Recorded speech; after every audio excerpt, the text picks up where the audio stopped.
Hey, welcome back everyone. Rob here from Ramp Studio Comics. So what I want to do today is show you a time lapse of this painting and drawing and painting, I should say, and talk a little bit about that. So I'll just try to go over the main points because this was about a 6-hour production.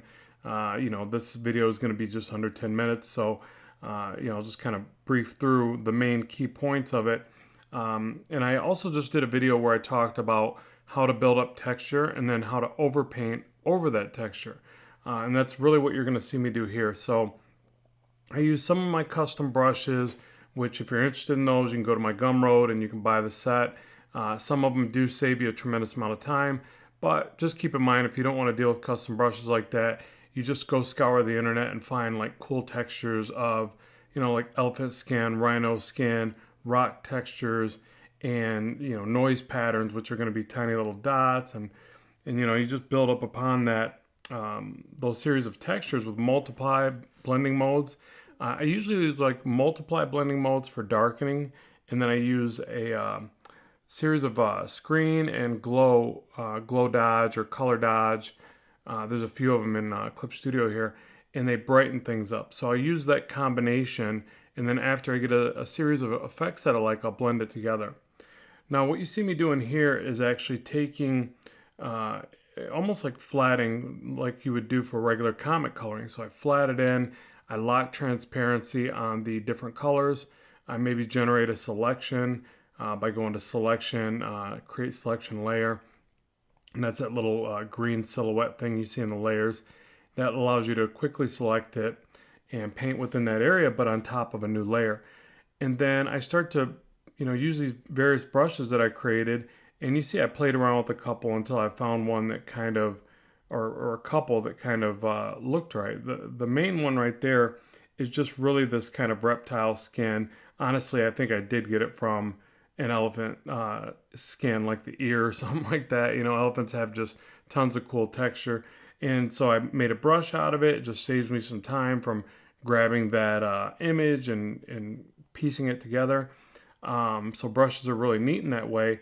And then again, I go right back to painting over top with like a soft brush and really a mix. I use a soft airbrush to do like base, rounded shadows and things like that when I want to soften up the forms. And then I use the darker pencil, but I turn the opacity back and I start drawing shadows over top. Now, a lot of painters maybe don't look at it like that. I tend to think of it that way because I come from a drawing background. So for me, I almost need to draw texture and draw shadows. I don't know why that is. It's just kind of the way I think about it. I'm sure, like I said, if they're advanced painters, they think of it maybe a little bit differently, and they're thinking of volume and different terminology. But I really look at it like I'm just drawing the stuff in. But what happens is when I build these textures up, it gives me a lot of food for thought. Okay, it helps my imagination basically. So I start looking at it and I go, wow, you know what? I'm starting to see these patterns. I'm starting to see where I should apply the next shadow or the next detail. And sometimes I remember right at this stage, I was really struggling with the forehead of Leonardo here, and I'm sitting there like, I don't like the wrinkles in his forehead, but I knew I wanted them to be in there, that I wanted that detail. So I jump to different areas. I start painting with, broader strokes, basically like bigger areas of light source and shadow, adding some color with another layer set to color mode, just whatever, just whatever I can do to keep pressing forward. But then I go back and revisit those areas. Now, I do remember that what happened here is as soon as I added the brighter light source on the forehead, and I haven't done it yet, but you'll see it, it started to allow it to make sense. So sometimes what happens is I put all this texture in there and it almost becomes confusing, or it just becomes too much. And that's where you have to really like use your eye, look at realism, look at real life, and then come over back to a piece like this and go, wow, the colors are way too saturated. And just so you know, I added that highlight there and then I erased parts of it because I didn't want the highlight to bleach out all the shadows. So that was just another way to do it. But again, it allowed me to see into it a bit more, but then it also made me realize that the textures were just really way too pronounced. Just like, I'll be honest, like when I do this stuff, my saturation always comes out way too saturated and my textures come out way too texturized. So I know that about myself, right? This is self-exploration as much as it is like art exploration, right? It's just one and the same. So a lot of times I have to sit there and go, okay, I know one of my uh, weakest links is oversaturated. So I got to jump in there and fix that. And so with the texture, I'm building all this stuff up because I want an enriched feeling to this character, but then I have to remember to blur parts of it. Okay, so you got Gaussian blur, radial blur. You've got a blur brush, which it's under the blending brushes here, and it actually works really well. I have to turn it way back on the slider for myself, and then I blur certain areas of the texture back. I say back, but it's like blurring it out.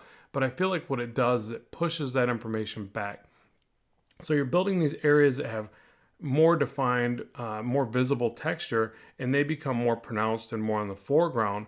Then you blur other areas of it back because you have to remember when you're looking at something, your peripheral blurs out, right? So, and even if you're looking at something, very specific, like skin, you're staring at somebody's skin, they got a pimple, and you're staring at it.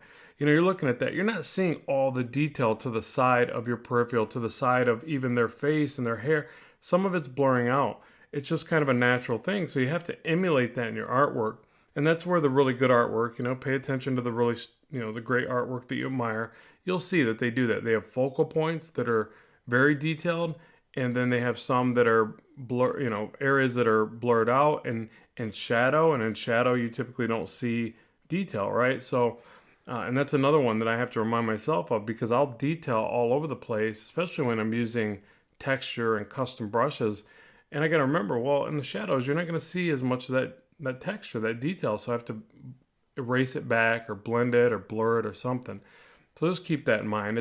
It's not simply applying texture everywhere. That will get you something that starts to feel more realistic, but then you have to really pull back and you got to think of subtleties. I mean, art is all about subtleties, and that's not my strong suit. Again, I kind of suffer in that area of subtlety. I never know when to use more subtlety, I guess, but I'm learning that. We're all it's all work in progress. So here you see me adding some color because I was looking at it and going, well, a turtle being green, a Teenage Mutant Ninja Turtle, whatever, he's not going to be all green, right? There's going to be bounce light. There's going to be blemishes and skin tone differences. Skin, I don't care what kind of skin, reptilian or humanoid or whatever, it's never one color. So you have to throw in a little bit of variation there.